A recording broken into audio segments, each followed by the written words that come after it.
Buenos días, como siempre, y muchas gracias por su presencia.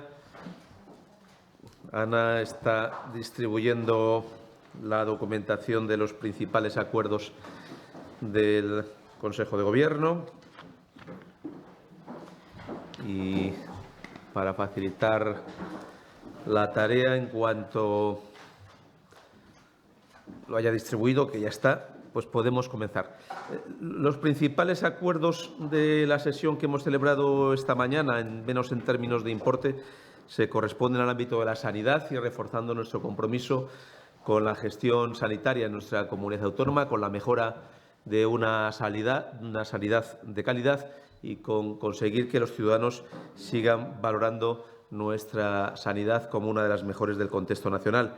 Hacemos una aportación en diferentes acciones en este Consejo de Gobierno de 24 millones de euros para seguir mejorando nuestra calidad asistencial, nuestro sistema sanitario y la percepción que ese sistema tiene en el conjunto de los ciudadanos. De esta cifra, 12 millones corresponde al suministro de válvulas aórticas y pulmonares en Salamanca.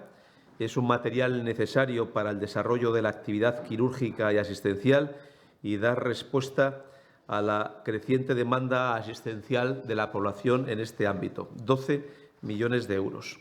7,2 millones de euros es para el convenio con el Hospital La Reina de Ponferrada y con este importe se va a financiar 11.000 estancias y 6.200 procedimientos cada año.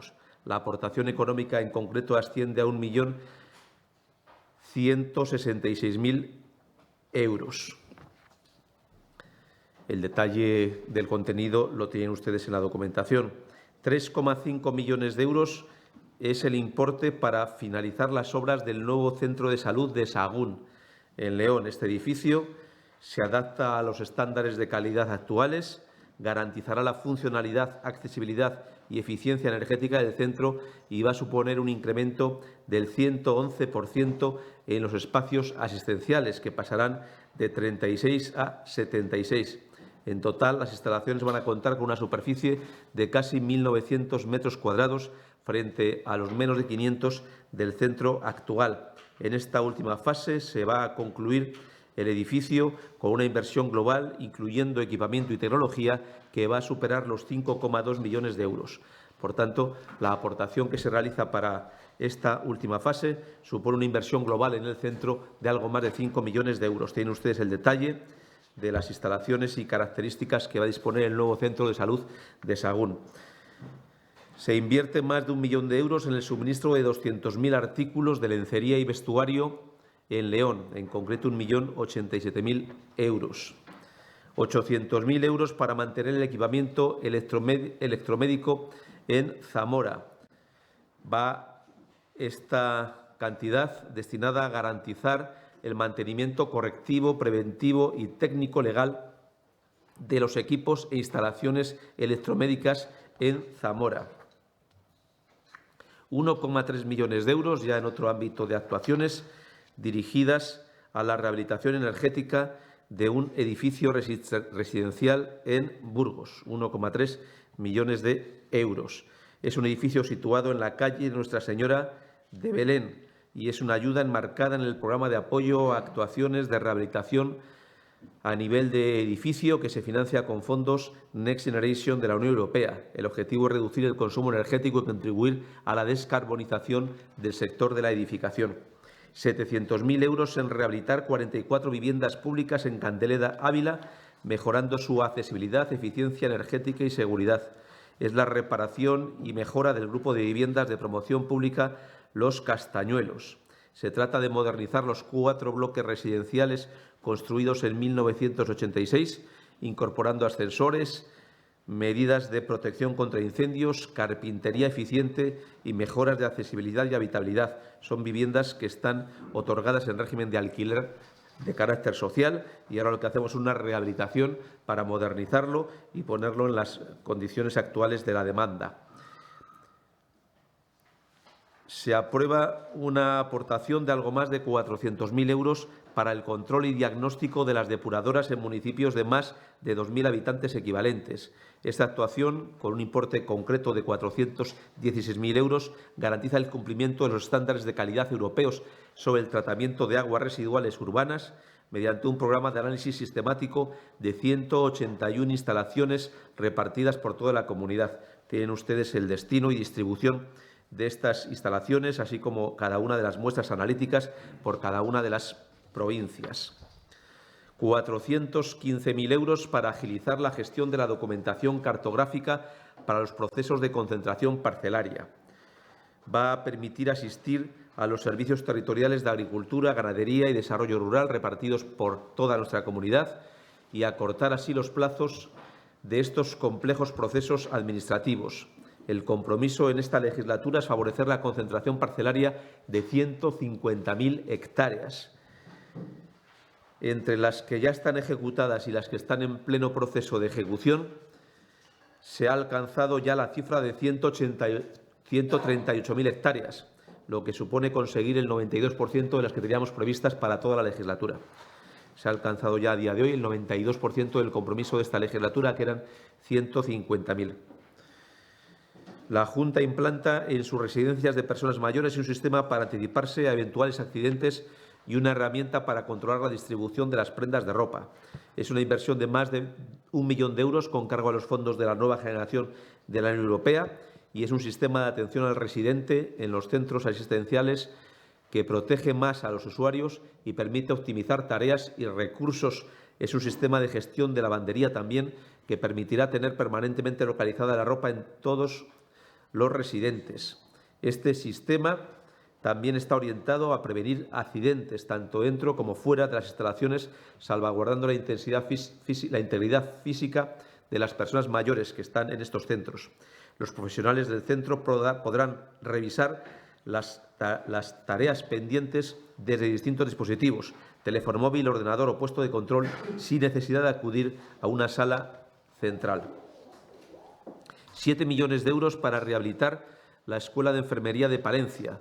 En este caso, la subvención que se otorga asciende a casi 5 millones de euros, en concreto 4.935.000 euros, para continuar la rehabilitación de la Escuela Universitaria de Enfermería en Palencia.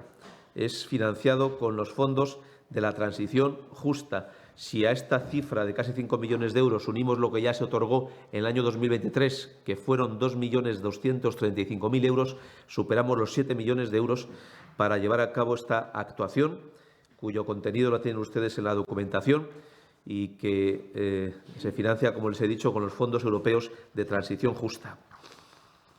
Con cargo al programa Andrés Laguna de investigación científica en las universidades, se va a permitir que una destacada científica internacional estudie en la Universidad de Salamanca la relación entre alimentos ultraprocesados y la salud.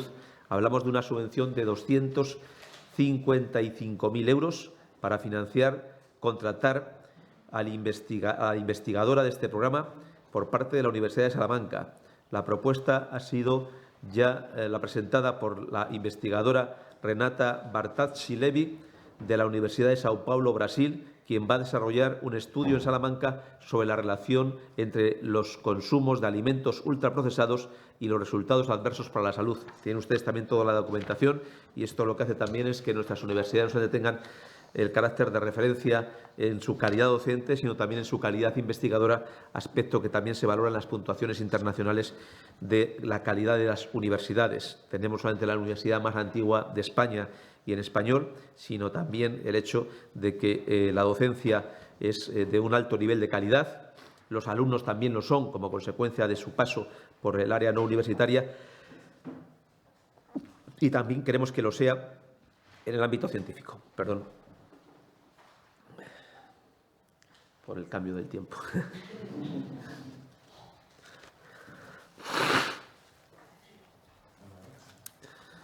125.000 euros para la celebración de la Vuelta Ciclista Internacional a Castilla y León. Esta prueba se ha configurado en un formato de clásica de un día y se va a disputar el próximo 27 de julio. Tendrá salida en Burgos y llegada en Peñafiel, junto al castillo que alberga el Museo del Vino. y en esta edición se destacarán los vinos de Ribera del Duero.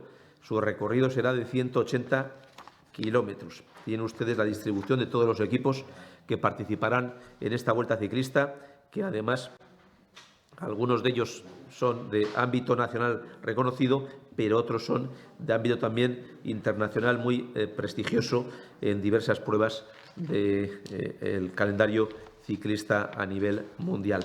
Estos son los principales asuntos. Una última cuestión de referencia que les comento. Recordarán ustedes que a mediados del mes de abril el presidente de la Junta de Castilla y León realizó una ronda de contactos con los agentes económicos, con los colectivos sociales, con los sectores productivos afectados por la imposición de los aranceles por parte de Estados Unidos.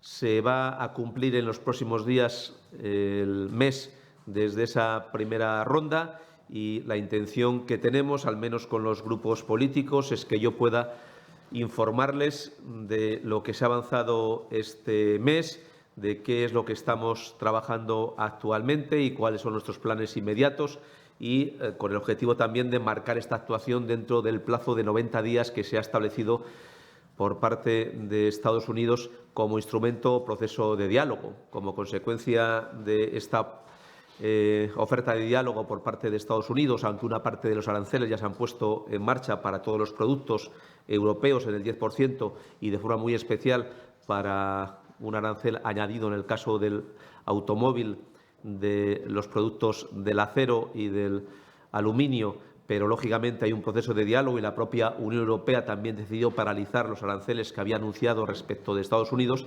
Tenemos este periodo concreto y yo también quería dar esta ronda de información a los grupos parlamentarios, en concreto, y para ser más específico, a los partidos políticos con representación en las Cortes de Castilla y León.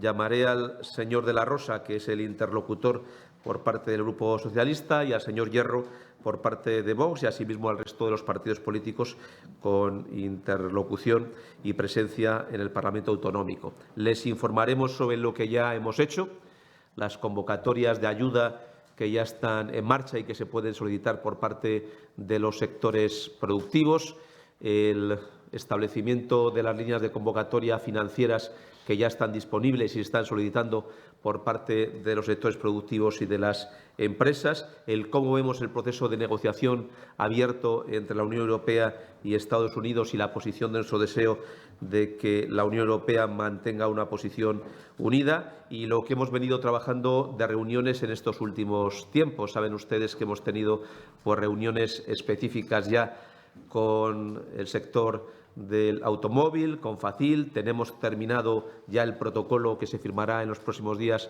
entre el presidente de la Junta de Castilla y León y la presidenta del clúster de la automoción. Hemos tenido una reunión con COE Castilla y León, con su comité ejecutivo, para hablar de cuáles son sus necesidades. Asimismo, el presidente de la Junta de Castilla y León ha tenido ya este año reuniones con la Asociación de la Empresa Familiar, con las cámaras de comercio. Se ha firmado recientemente un acuerdo en el ámbito del diálogo social y también ha habido una reunión del diálogo social que ha permitido también intercambiar opiniones y seguir avanzando en esta dirección. Y en presencia internacional pues hemos tenido importantes contactos en relación con nuestra presencia en el mercado de Estados Unidos respecto del vino o la presencia que ha tenido el viceconsejero de Economía en Osaka con motivo de la Feria Universal y, por tanto, seguir promocionando nuestros productos en el exterior e ir abriendo nuevos mercados. Saben ustedes también que se ha comunicado e informado oficialmente que hemos tenido ya las autorizaciones para abrir nuestra presencia en Qatar, todos los visados efectivos y, por tanto, disponer de ese mercado en Asia vinculado al mundo más árabe, que nos interesa de forma muy especial para algunos de nuestros productos.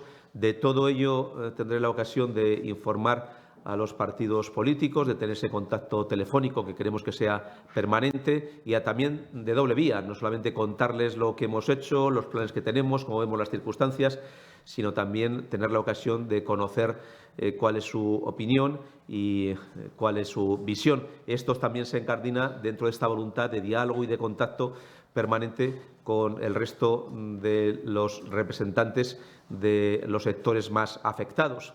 Nosotros no queremos esperar al fin de los 90 días del plazo de la búsqueda de un punto de encuentro y de diálogo para seguir impulsando estas medidas que habíamos anunciado, para ponerlas en marcha, para abrirnos nuevos mercados y para consolidar nuestras presencias también en los mercados en los que ya estamos presentes. Y sin más, pues estoy a su disposición para cualquier pregunta que deseen formular sobre este tema o sobre cualquier otro. Sí, ¿cuándo se va a producir esa llamada?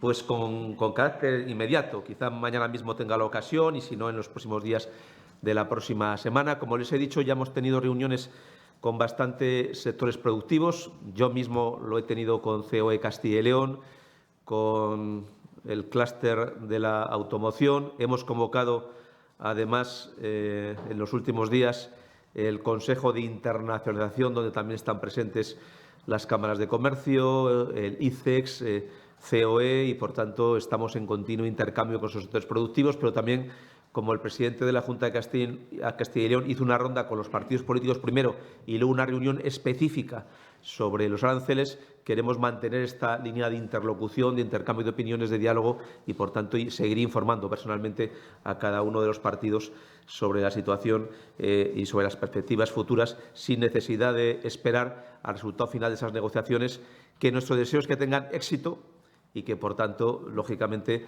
algunas de estas medidas pues no fueran tan necesarias como lo eran inicialmente cuando se planteó pues algunos aranceles más agresivos que los que ya se han aplicado, porque algunos ya están en vigor, claro. En esta línea, ¿cómo ve que el PP se vaya a oponer a nivel nacional a las propuestas de aranceles del Gobierno? Y si esto puede afectar de alguna manera a un posible acuerdo autonómico. Y si las propuestas que se van a hacer desde los distintos grupos se van a tener en cuenta o se van a incorporar de alguna manera. Gracias. Nosotros vamos con la intención de escuchar. Naturalmente, los verdaderos protagonistas de este proceso son los sectores productivos, son las empresas, son los trabajadores, y con ellos son los que estamos teniendo un contacto más directo siempre. Nosotros no necesitamos para estas medidas someterlo a una votación parlamentaria, pero no obstante sí queremos, lógicamente, establecer vía de interlocución con los partidos políticos, aunque en el caso de Castilla y León no es necesario, no es imprescindible. Sí nos parece útil que los partidos políticos pues puedan tener conocimiento de primera mano de lo que estamos haciendo, de cuál es nuestra visión, y también ellos poder participar con sus propuestas y con sus sugerencias. Esta es la visión que tenemos. Sobre la primera de las cuestiones, lógicamente, es un debate de ámbito nacional. Yo sé que hay partidos políticos que han hecho propuestas encima de la mesa. Naturalmente, si hay voluntad de interlocución por parte del Gobierno, voluntad de diálogo, de incorporar algunas medidas, el acuerdo siempre es más fácil. Hasta donde yo sé, a nivel nacional esta voluntad pues no ha existido, e incluso pues ayer veíamos nuevamente que un partido político exigía un porcentaje muy alto de los recursos para sus propias finalidades, sin tener en cuenta, lógicamente, que estos recursos tienen que ir a las empresas y no a los territorios. Yo creo que esto en Castilla y León lo podemos asegurar, que nosotros estamos pensando en el interés de empresas, de trabajadores, del conjunto de la comunidad, y no estamos pensando en el pago de ningún precio político de ningunas características a cambio de apoyos. Primero, porque no son necesarios, porque no hay un trámite parlamentario al que sumar apoyos, y segundo, porque el interés de los ciudadanos está por encima de cualquier apoyo parlamentario, y estamos trabajando sencillamente en la idea de seguir posicionando Castilla y León como una comunidad referente en materia de exportaciones a nivel de España. Con respecto a la presencia de Castilla y León en Qatar, dice que ya han tenido las autorizaciones pertinentes. No sé si va a haber allí una oficina, algún promotor, no sé qué objetivo tienen en este mercado. Castilla y León no tiene oficinas en el exterior. Nosotros lo único que tenemos son personas, promotores, que una vez que han acabado este máster de Comercio Internacional y Digital Business, pues están en esas zonas, en esos territorios. Nosotros, nuestras oficinas siempre las buscamos con algunas ya preexistentes, que en casi la totalidad de las ubicaciones, que superan algo más de 20, pues son o bien la oficina comercial que la Embajada de España tiene en esos países, o bien la oficina que la Cámara de España tiene en algunos de esos países. Depende de cada uno de ellos, de cada ciudad, de cada territorio, pues es más útil hacerlo en Cámara España o hacerlo en la oficina de la delegación económica que pueda tener la embajada. Nos parece mucho más útil, primero por criterios de coste, porque lógicamente no alquilamos una oficina, sino únicamente compartimos un espacio, un despacho, y también por razones de operatividad, porque que una persona de Castilla y León esté ubicado físicamente allí nos permite también obtener todas las ventajas de esa ubicación. Si una empresa de Castilla y León quiere ir allí, quiere tener contactos comerciales, tener una agenda, conocer los usos comerciales, preparar cuáles son los contratos, conocer cuáles son los usos de los negocios, los periodos de pago, o bien hacer misiones inversas y que, al revés, posibles compradores vengan a Castilla y León para conocer el origen, la fabricación del producto, pues lógicamente es mucho más operativo que haya una persona de Castilla y León en contacto con la Cámara España en el exterior y con la propia oficina comercial de España. Abarata costes, nos resultan más eficaces. Necesitamos, naturalmente, en muchos casos, las visas para la persona que está allí ubicada, porque en función de los países pues necesitan hacer algunas documentaciones previas y algunas autorizaciones previas, porque no es un viaje de turismo, es un viaje naturalmente de trabajo con una estancia temporal larga. Ya teníamos presencia en Asia, porque estábamos presentes en la parte más oriental de Asia, en Tokio, en Shanghái, en Hong Kong, pero nos parecía que esta parte vinculada al mundo árabe en Asia era una parte que no habíamos cubierto y su presencia nos interesaba mucho, y por eso es la presencia en Qatar. La otra parte del mundo árabe, que es la del norte de África, la tenemos cubierta con una oficina que tenemos en Casablanca, pero también les digo que nosotros no renunciamos al mercado de Estados Unidos. Durante ese tiempo hemos tenido presencia promocionando nuestros vinos a través de Rose House en diversas ciudades de Estados Unidos, y tenemos presencia en las oficinas que se puedan disponer en Chicago, en Washington y en Miami, en este momento, en el caso de Estados Unidos, además de en el norte de América, en México DF. Sí, yo quería pedirle también una valoración de los datos de población que hemos conocido hoy, y también en relación a una demanda que hacía esta semana el Partido Socialista. No sé si la Junta tiene ya listo el reglamento para desarrollar las ratios de las residencias.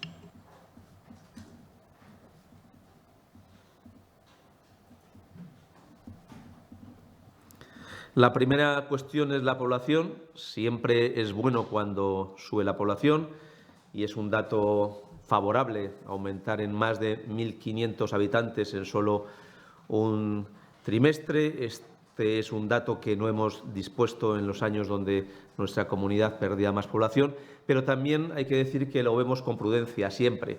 ¿Por qué? Porque estos datos y los movimientos demográficos son movimientos de largo plazo, y también somos conscientes de que, aunque es cierto que nuestra comunidad está entre las comunidades que ganan población en este primer trimestre, cuando hay otras que lo han perdido, pero no podemos olvidar de algunas debilidades que seguimos teniendo, que lógicamente el número de nacimientos es insuficiente para garantizar la tasa de reposición, también para garantizar el crecimiento vegetativo, porque todavía son más las defunciones que los nacimientos, y que el dato de atracción de inmigrantes está siendo favorable y suficiente para compensar no solamente el saldo migratorio de las personas que se van al exterior, sino además para aumentar la población de nuestra comunidad autónoma y para compensar el hecho de la pérdida del saldo vegetativo. En todo caso, siempre hay que verlo con prudencia, son movimientos de largo plazo, en ningún caso podemos dar el asunto por solucionado, y sigue siendo una de las grandes preocupaciones y prioridades de nuestra comunidad autónoma. El segundo de los asuntos que usted planteaba, ya se aprobó efectivamente, como usted señala, la Ley de Residencias. Creo que es una buena ley, y independientemente del apoyo parlamentario que tuviera en su momento, reconocemos y agradecemos que simplemente el hecho de pedirnos que la desarrollemos es sumarse a la utilidad de la misma, porque naturalmente va de suyo que cuando alguien pide que se desarrolle una ley, lo que está reconociendo es la utilidad de la misma, porque si no estarías pidiendo todo lo contrario, ¿no?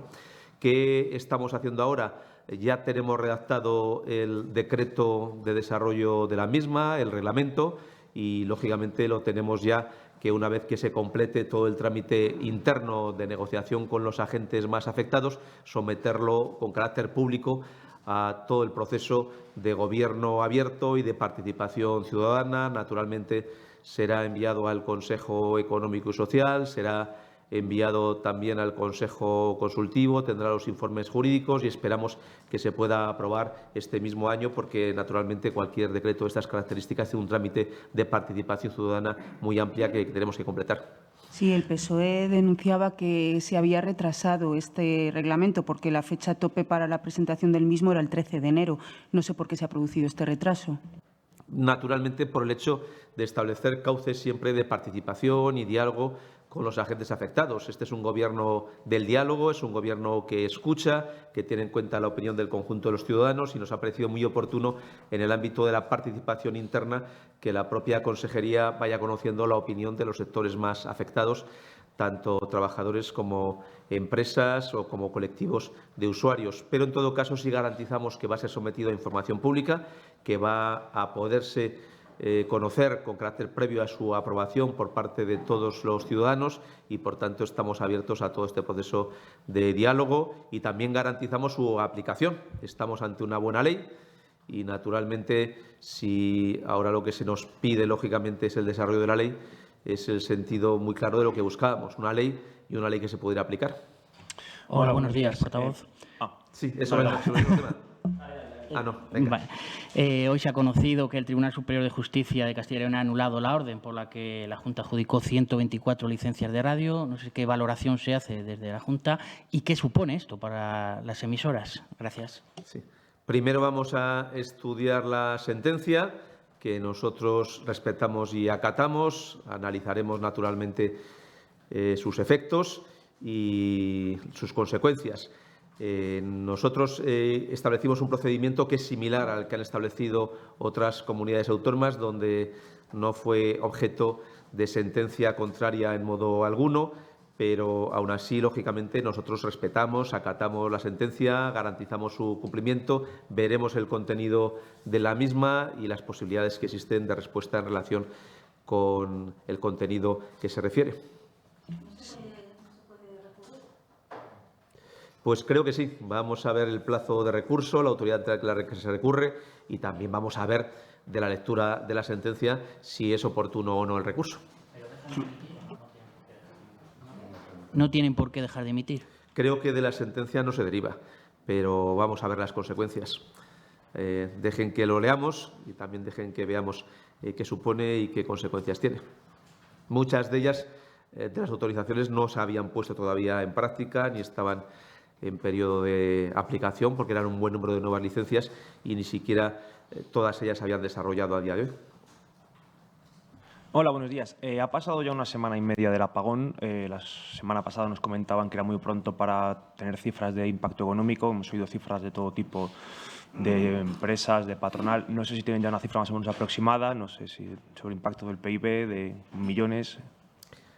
El impacto económico, sin lugar a dudas, ha sido relevante, y también ha sido el impacto social, desde el punto de vista de la inseguridad que ha generado a muchísimos ciudadanos y a muchísimos servicios públicos este funcionamiento. Pero quizá el impacto económico que más nos preocupa es el que tiene que ver con la imagen de marca de España. Que en un país occidental, que en un país de la Unión Europea, toda la nación a la vez pues haya perdido el suministro eléctrico y la cobertura de telecomunicaciones, pues da una señal muy negativa a los posibles inversores sobre la fiabilidad de esta oferta de suministros, que es imprescindible para cualquier actividad productiva. Por tanto, siendo relevante el impacto directo, que puede ser que algunas máquinas pues hayan tenido averías, que una parte de las materias primas que estaban ya en el proceso de producción pues hayan tenido que ser retiradas sin poder ser reutilizadas, lo que nos perjudica cara al exterior es esta imagen de marca, la imagen de un país que nunca había ocurrido antes, en donde pierde todo el suministro de energía eléctrica y, a la vez, donde pierde todas las comunicaciones y donde tenemos además un impacto al que hemos derivado a un país hermano como Portugal o al sur de Francia como consecuencia del problema que se ha generado en España. Por tanto, este es un problema serio desde el punto de vista económico. Y otro problema serio es que a día de hoy el Gobierno no ha sido capaz de identificar el problema y, por tanto, cara a esta imagen exterior, tampoco se es capaz de identificar las soluciones. Quien no sabe el problema, pues naturalmente no puede hablar de cuáles son las medidas más adecuadas para solucionar la causa de un problema que no se ha podido identificar. Nosotros sí le hemos puesto encima de la mesa 4 cuestiones que consideramos prioritarias. Las considerábamos antes y las consideramos hoy y, si me permite, pues también las reitero. La primera es la realización de las infraestructuras eléctricas que son imprescindibles y ahora son urgentes para el desarrollo de toda la red de distribución.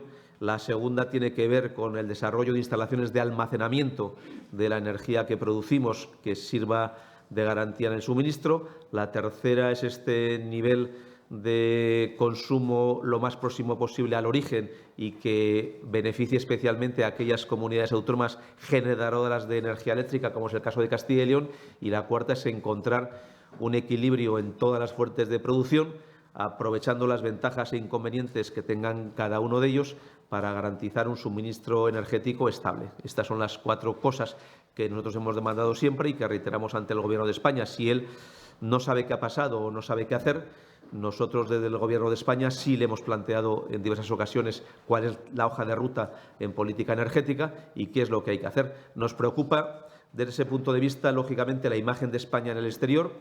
Nos preocupa que a día de hoy todavía no se sepa cuál es el origen ni las soluciones y nos preocupa que el Gobierno no identifique ninguna cuestión a corregir, ninguna cuestión a enmendar, señale que lo volvería a hacer todo igual y, por tanto, esto induce preocupación e inseguridad sobre si esto se podría volver a repetir si no se identifica el problema, si no se identifican las soluciones, si no se toma ninguna decisión y si ni siquiera se es capaz de pedir disculpas por los problemas causados al conjunto de empresas, de trabajadores o de ciudadanos que han sufrido este problema. Afortunadamente, en Castilla y León podemos decir que los servicios públicos han funcionado bien.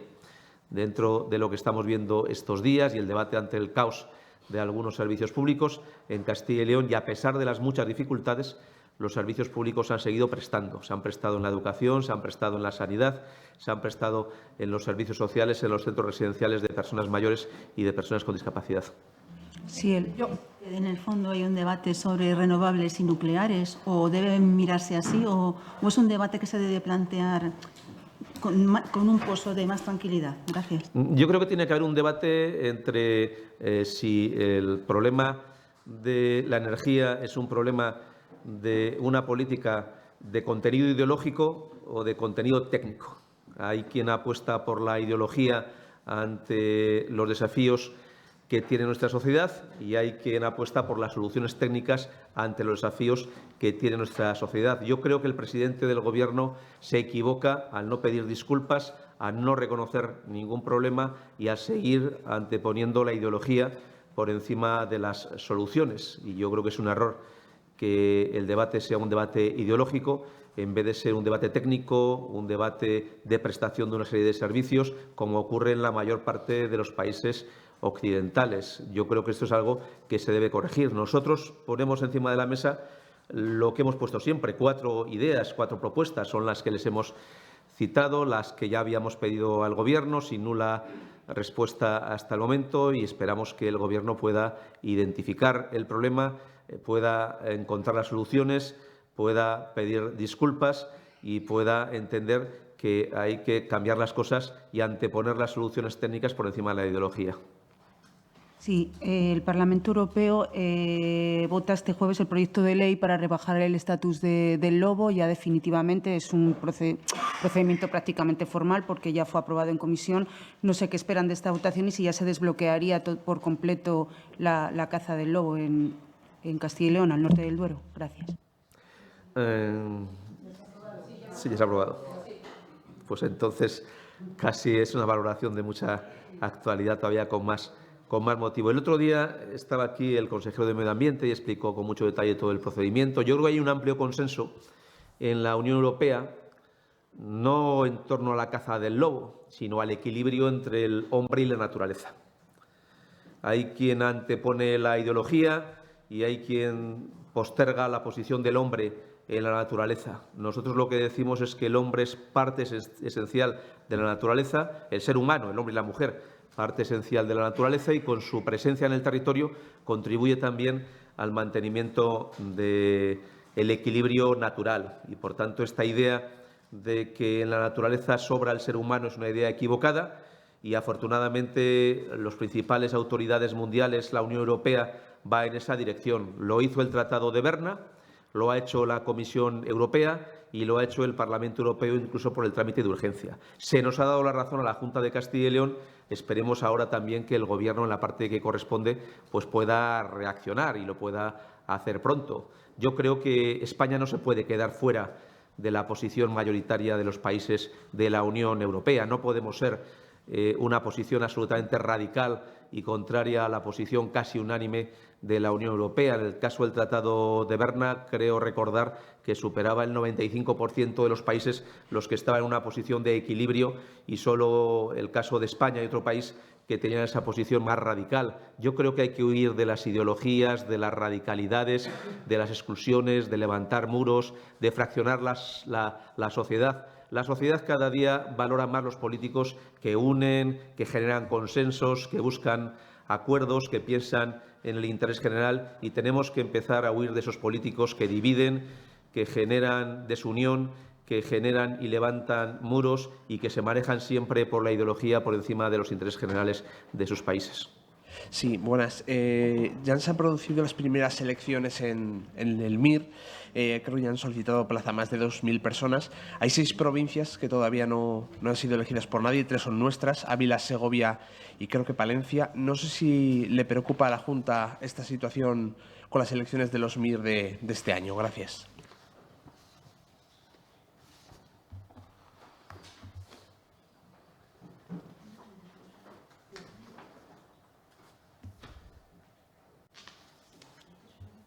Tenía aquí algún dato.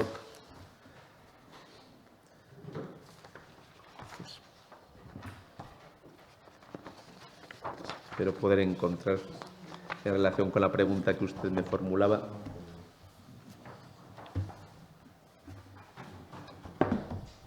Sí. Disculpe, pero tenía algún dato, yo creo, interesante para poner en contexto lo que usted dice. Bueno, la primera reflexión, y usted tiene razón en esto, es que se ha producido ya los primeros días de asignaciones de demandas. Para hacer una valoración más precisa hay que esperar a concluir todo el periodo.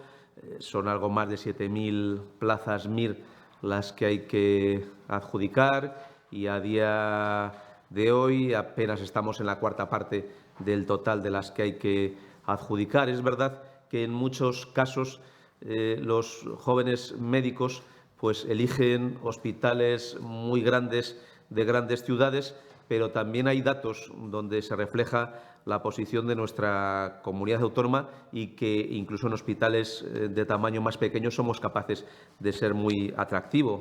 Por poner algún caso de lo que se ha producido hasta este momento, incluso una valoración muy provisional, porque, como usted dice, apenas se ha repartido en torno a la cuarta parte de todas las plazas disponibles, pues el primer número de los asignados de urología en Castilla y León, por ejemplo, ha elegido el Bierzo, que es un dato que refleja el hecho de que incluso en ese tipo de hospitales más intermedios pues pueden estar a la cabeza de estas elecciones.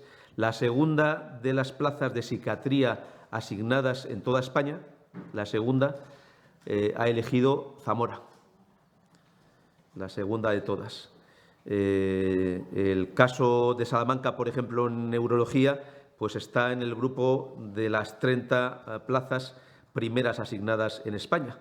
Y le pongo por caso, que es una cosa simbólica, el número 1100 de los más de 7.000 plazas que hay, el número 1010, perdón, que es un número que hubiera podido elegir cualquier especialidad de cualquier provincia de España, ha elegido medicina de familia y comunitaria y lo ha elegido en Soria, pudiendo haber elegido, como digo, cualquier especialidad y en cualquier provincia de España. Es verdad, lógicamente, que tenemos que esperar al final del proceso. Es verdad, como usted señala, que los jóvenes médicos prefieren inicialmente, por cuestiones de formación, elegir los hospitales más grandes, pero también es verdad que tenemos datos que nos hacen ver que personas que por su número podrían elegir muchísimos lugares de España, eligen a veces hospitales pequeños de nuestra comunidad autónoma e incluso especialidades que inicialmente podríamos pensar que no se eligen entre las de primer lugar, y personas que podrían elegir cualquier especialidad y cualquier destino, pues datos como los que acabo de otorgar o de entregar, pues reflejan claramente que en algunas circunstancias, por razones de gestión, por razones de actividad, por razones del equipo profesional en una materia que hay un hospital, pues somos muy atractivos para algunos jóvenes médicos. Yo quería preguntarle de nuevo por el tema del lobo. Sí. El otro día el consejero aseguró que si esto sucedía finalmente en el Parlamento Europeo, bueno, pues abría la puerta también a poder regular al sur del Duero. No sé si esto es así o qué pasos va a tomar Castilla y León a partir de ahora. La decisión que ha habido es muy positiva. Yo creo que el consejero lo explicó muy bien. Nosotros no renunciamos a que esto acabe aquí. Ahora nos quedan dos tareas, que es que el Gobierno lo tengamos en Castilla y León como un aliado y no como un adversario. Y yo desde aquí le llamo a la reflexión al Gobierno de unirse a la posición mayoritaria de los países de la Unión Europea, de no quedarse aislado en posiciones ideológicas frente a lo que es la posición común del Parlamento Europeo, de la Comisión Europea, y de intentar buscar a partir de ahora puntos de encuentro con las comunidades autónomas y no solamente confrontación o enfrentamiento. Y ya lo segundo que nos queda también es que la normativa nos permita la misma regulación al sur del Duero. Hemos hecho un esfuerzo muy importante en Castilla y León por garantizar el futuro de la especie. Este es un mérito de nuestra comunidad autónoma, también del norte de España, y sería un error romper ahora este equilibrio y decirnos que hay que elegir entre el ser humano o la naturaleza. Nosotros creemos que son plenamente compatibles en el territorio, que el ser humano puede estar en la naturaleza y que el ser humano en la naturaleza es plena garantía también, en determinadas condiciones, circunstancias y regulación, de la existencia de esa biodiversidad que hemos sabido garantizar en Castilla y León. Por tanto, son dos tareas en las que queremos implicarnos mucho a partir de ahora y queremos que sean muy rápidas. Por un lado, convencer al Gobierno que cambie su actitud y que pase del enfrentamiento a la colaboración, y, en segundo lugar, seguir en ese cambio de normativa para que también al sur del Duero podamos aplicar la misma normativa que ya la Unión Europea acepta para el norte del Duero. ¿Y ya con esto se pueden poner cupos para cazar, como tienen otras autonomías, o todavía hay que esperar algo? Vamos a analizar, lógicamente, cuál es la posición del Gobierno. Siempre es más fácil cuando tienes un Gobierno que colabora que un Gobierno que busca el enfrentamiento. Por eso nosotros esperamos un cambio de actitud por parte del Gobierno, que se dé cuenta que España no puede ser un país extraño dentro de lo que son las principales democracias europeas y no podemos estar al margen de lo que piensa la Unión Europea. Yo creo y considero que el Gobierno reflexionará, que el Gobierno se dará cuenta que España pues tiene que estar con la posición de los socios europeos y no buscar la radicalidad, la confrontación, el enfrentamiento, la división, el levantamiento de muros. Hay una forma de hacer política, la que hacemos en Castilla y León, el consenso, el acuerdo, la mano tendida, el encontrarnos con el conjunto de los ciudadanos, y yo animo al Gobierno a cambiar de actitud y ponerse en una posición de colaboración y no de enfrentamiento con las comunidades autónomas. Hola, buenos días de nuevo, portavoz. Este sábado hay una manifestación en Madrid convocada por la Plataforma por la España Constitucional, el PP ya, para pedir la dimisión de Pedro Sánchez y exigir elecciones. El PP ya ha confirmado que va a estar allí. Yo no sé si nos puede decir si va a estar el presidente Mañueco o si alguien en representación de la Junta de Castilla y León. Gracias. Pues no tengo información al respecto, pero no le quepa duda que nosotros estamos con la España Constitucional y entendemos como España Constitucional la división de poderes, el respeto a la división de poderes, el papel protagonista de la sociedad en la toma de decisiones, la igualdad entre todos los españoles independientemente del territorio en el que se resida, que ningún ciudadano es más que otro por tener 7 votos en el Parlamento y que nosotros pensamos que en un paquete de pan Bimbo es igual de importante la tostada primera que la del medio que la última. Y Castilla y León es, en ese ejemplo, pues una pieza esencial y fundamental dentro de la España constitucional. No queremos ser los primeros, no queremos ser los últimos, queremos ser iguales que los demás. Sí, ayer la Junta se reunía con la dirección del Zambrana. Entonces, no sé si alguna conclusión que haya salido de esta reunión tras los meses de problemas, no sé. Pues primero, mano tendida y diálogo, y segundo, la búsqueda de soluciones. Nosotros queremos garantizar el número suficiente de personas para este centro, que es muy importante, y también, a su vez, pues un retén, porque sabemos que hay un número alto de absentismo laboral que tiene que ser sustituido y tenemos que tener un retén específico para ese ámbito. Tenemos un problema en relación con este asunto, que yo tampoco quiero ocultárselo, que es que desde la aprobación de la Ley del Menor, el perfil de las personas que ingresan en el centro Zambrana ha evolucionado de una forma muy notable. Hoy en día nos enfrentamos ante la existencia de bandas organizadas, de colectivos de menores más violentos y más agresivos que lo que fueron en el pasado y, por tanto, en una dificultad especial de gestión de estos centros. Y yo desde aquí quiero agradecer el papel muy importante que hacen los profesionales en este ámbito. Este es un asunto que ha recaído en el campo de los servicios sociales porque hablamos de la protección de menores, pero también tenemos que ser conscientes que en muchas circunstancias el perfil del menor que ha ido a estos centros pues ha evolucionado de una forma muy notable en los últimos años, como ustedes pueden apreciar y observar por algunos de los sucesos que ocurren en este tipo de instalaciones dentro y fuera de Castilla y León. Hablamos de estos centros que son para menores conflictivos, que han sido ingresados por algún tipo de decisión judicial, naturalmente, porque luego tenemos el sistema de protección de menores ordinario que, lógicamente, se rige por otros perfiles muy distintos, claro. Y no sé si se ha llegado a alguna medida concreta, específica en este asunto. Pues la información plena y garantizarles siempre que el personal que disponemos, que es el que está establecido, va a estar cubierto y que nosotros estaremos especialmente vigilantes para disponer de este retén para el caso de estas bajas laborales, que en este caso de centros son más frecuentes. Si cabe ese absentismo laboral y tenemos que estar muy preparados para cuando se produce poderlo reponer. Saben ustedes que además en los últimos tiempos hemos hecho un esfuerzo muy importante en el ámbito de la seguridad. Se ha complementado el servicio de seguridad del centro Zambrana, tanto por parte de personal como de coordinadores en alguno de los momentos. Ya tenemos coordinador en el turno de tarde, de seguridad estamos hablando, coordinador de seguridad, y también, lógicamente, hemos reforzado todo lo que son las instalaciones de comunicación del propio centro, las puertas antipánico y las cámaras de vigilancia, que en el pasado quizá no eran tan necesarias en este tipo de instalaciones, pero que hoy sí que ofrecen seguridad a los trabajadores, dado también el perfil de muchos de los jóvenes que están en estos centros. Solo tenemos uno en Castilla y León. Cuando hablo en plural, lógicamente, me estoy refiriendo en comparación con centros de estas características que hay en otras comunidades autónomas. ¿Más preguntas? Si no es así, vamos a dar paso, como siempre, a nuestros compañeros en otras provincias. Comenzamos en Soria con Encarna Muñoz, de Soria Noticias. Buenos días, Encarna. Hola, buenos días.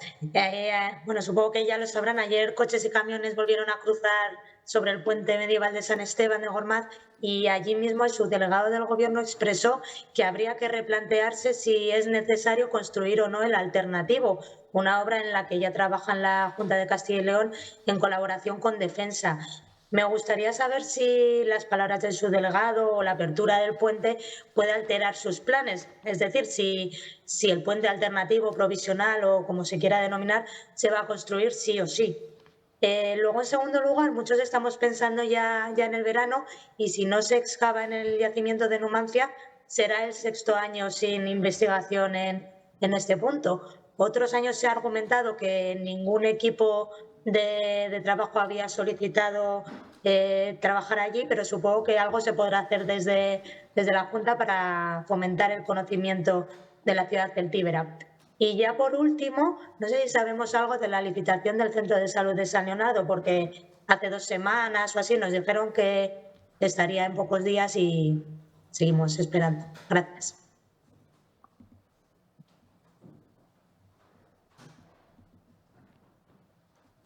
Pues gracias a usted. Son 3 preguntas. En primer lugar, el puente de San Esteban. Yo creo que nosotros lo que apreciamos en este momento son 2 circunstancias, ¿no? Una más estructural es la insuficiencia de ese puente con carácter ya estructural de medio plazo y de largo plazo, pensando en el futuro. Hay que tener en cuenta que estamos hablando de una carretera nacional y que estamos hablando de un puente de un solo sentido, que tiene un semáforo a la entrada y a la salida y que, lógicamente, no puede ser compartido por 2 vehículos a la vez, sino que es de un solo sentido y, por tanto, a nuestro juicio es manifiestamente insuficiente. Y reiteramos nuestra necesidad de construir un nuevo puente adaptado a las necesidades actuales y también a los requerimientos de una carretera nacional, que no digo que sea autovía, pero que al menos tiene que ser de doble sentido y no ser de un único sentido durante un tramo del trayecto donde no pueden encontrarse un vehículo que viene de frente con otro vehículo que viene en la dirección contraria. Ese es un problema estructural. Y luego tenemos otro problema que es un problema más coyuntural, que es que lo que se ha hecho es abrir al tráfico y a los peatones el puente de San Esteban de Gormaz, pero una vez realizada una primera fase de unas obras más urgentes, pero se van a continuar, según parece, aunque hay la información que se nos ha entregado pues no es suficientemente concreta, pues unas obras para solucionar el resto de los problemas que todavía existen en el puente y que durante algún tiempo podrían disminuir la capacidad de uso de la plataforma en su integridad que tuvo antes de que éste fuera afectado por la riada. ¿Qué quiere decir esto? Que durante algún tiempo pues se van a hacer obras en el puente y eso pudiera tener necesidad de ocupar una parte de la plataforma y, por tanto, disminuir aún más la estrecha oferta de vialidad que ya supone este puente, que es de una única dirección.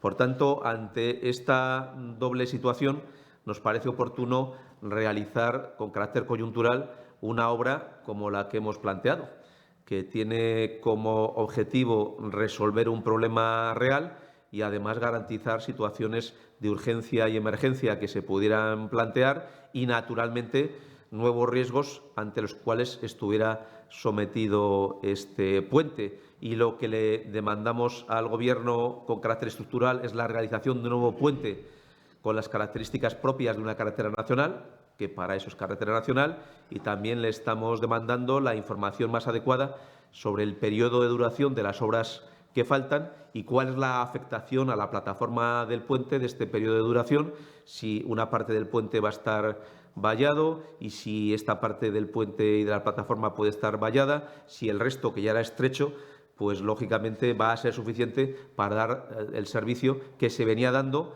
antes del suceso, no ya el que tiene que darse, que lógicamente no se daba porque es de única dirección ese puente, sino el que tendría que darse o el que se daba al menos antes de este suceso y que no está a día de hoy suficientemente acreditado que se vaya a poder seguir dando durante las obras estructurales que se van a tener que realizar en el futuro. Yo es a lo que invito al Ministerio de Movilidad, que encuentre un momento dentro de sus tareas para dedicarle un tiempo a este asunto que realmente merece la pena.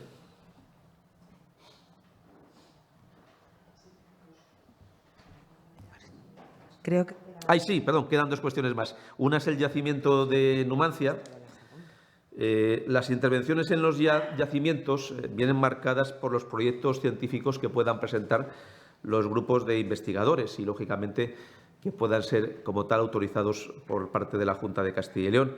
Y, por tanto, nosotros estamos abiertos a la posibilidad de que se presente cualquier grupo de investigador, con la participación de cualquier institución, de universidad, etcétera, para poder realizar tareas en estos yacimientos y que pudiéramos colaborar con ellos para poder llevar a cabo un proyecto de investigación.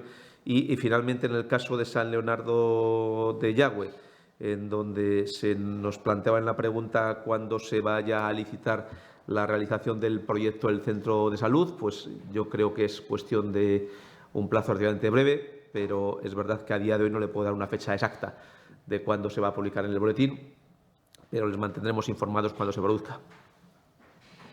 Pues es el momento de dar la palabra a Carlos Domínguez, de iLeón. Cuando quieras, Carlos. Hola, ¿qué tal? Un saludo. Buenos días.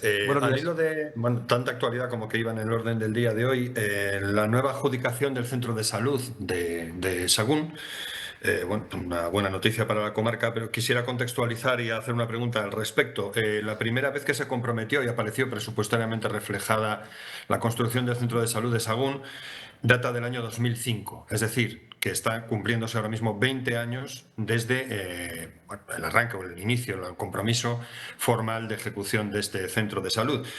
Teniendo en cuenta esta tardanza, estos plazos, teniendo en cuenta incluso que una aprobación como la de hoy se produjo en 2021 y se tuvieron de nuevo que paralizar las obras por un problema con la empresa, mi pregunta es un poco si la Junta considera eso razonable que transcurran 2 décadas, en este caso posiblemente más, teniendo en cuenta el tiempo que se va a tardar en construir este centro de salud, 2 décadas en espera en una comarca, en una cabecera de comarca, en espera del cumplimiento de los compromisos sanitarios esenciales por parte de los pacientes de esa zona.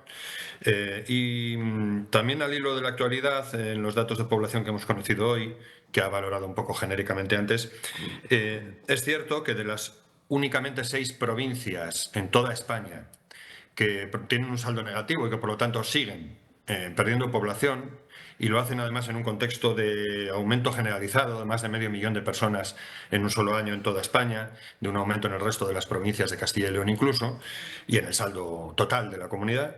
Dentro de esas 6 provincias que únicamente pierden población, siguen estando la provincia de León y la provincia de Zamora, sobre todo la provincia de Zamora. Mi pregunta va en el sentido de si no creen que en este contexto ya reiterado, en un largo periodo de pérdida insistentemente constante de población, no sería ya por fin tiempo de poner en marcha algún tipo de plan especial para estas provincias, junto con Soria también, para intentar que en un contexto, insisto, de mejora, de importante mejora, todavía sigan lastradas las mismas provincias de siempre en el ámbito de la pérdida de población. Gracias. Gracias a usted. Naturalmente no es razonable. La pregunta era muy clara la suya, si considerábamos razonable el retraso en el Centro de Salud de León. Ni siquiera le podemos encontrar la justificación suficiente en los sucesos que han ocurrido en los últimos años y que usted conoce, una crisis financiera que derivó en la reducción de inversiones públicas y en los últimos tiempos y desde la última adjudicación, pues una serie de empresas que ante el incremento del coste de las materias primas y de los costes de producción pues han venido abandonando obras que tenían ya adjudicadas, y por eso nosotros tenemos ya que pensar con carácter muy inmediato en el momento actual, en resolver este problema. Como usted dice, siempre es buena noticia que podamos llevar a cabo esta obra y prestar la máxima atención para que el Centro de Salud de Sahagún sea una realidad lo antes posible. Es una aspiración muy clara de los ciudadanos de toda esa zona, que la Junta de Castilla y León se ha comprometido y que asumimos que por las circunstancias que han ocurrido todo este tiempo, pues no hemos sabido dar la respuesta que los ciudadanos merecían, y por tanto nuestro compromiso tiene que ser prestar el máximo nivel de atención para que la obra se pueda llevar a cabo y evitar los menos riesgos posibles a los que nos pudiéramos enfrentar. Y el segundo tema que usted planteaba, es cierto que hay un análisis muy asumido, y así lo vimos también en la reunión que mantuvimos con diversos sindicatos con amplia representación en la provincia de León, de cuáles son los problemas que tiene la provincia y cuáles son sus orígenes. El cierre de las térmicas y de las minas pues tiene mucho que ver con algunos de esos problemas. No hay que olvidar que las minas y las térmicas representaron en nuestra comunidad 30.000 empleos en su momento, y hoy no dan empleo a ningún trabajador, y esto tiene un impacto muy importante sobre el mundo del empleo, pero también en términos demográficos, y esto es lo que nos ha llevado también a impulsar tanto en León como en Zamora el mayor número de planes territoriales que tenemos en esta comunidad autónoma. En concreto, en León estamos impulsando en este momento el plan territorial de las cuencas mineras, ese esfuerzo por el plan dinamizador en ese territorio. Estamos impulsando también el plan de Tierra de Campos, que tiene un buen número de municipios, que además fue ampliado a iniciativa de esos municipios para dar mayor satisfacción al conjunto de la provincia, y estamos desarrollando todo lo que es el plan territorial de Villadangos del Páramo, con la ampliación del polígono empresarial, y también en este momento, y el propio consejero de Medio Ambiente lo anunciaba esta semana, con la ampliación del Parque Tecnológico de León. Son proyectos que tenemos encima de la mesa. En función de nuestras capacidades como Administración Pública, estamos haciendo un esfuerzo muy claro en este territorio, porque somos muy conscientes de las especiales dificultades por las que atraviesa, sin entrar a valorar quién en su momento tomó las decisiones para un cierre precipitado tanto de las minas como de las térmicas. ¿Alguna cuestión más? Pues aquí lo dejamos. Gracias. Gracias a ustedes.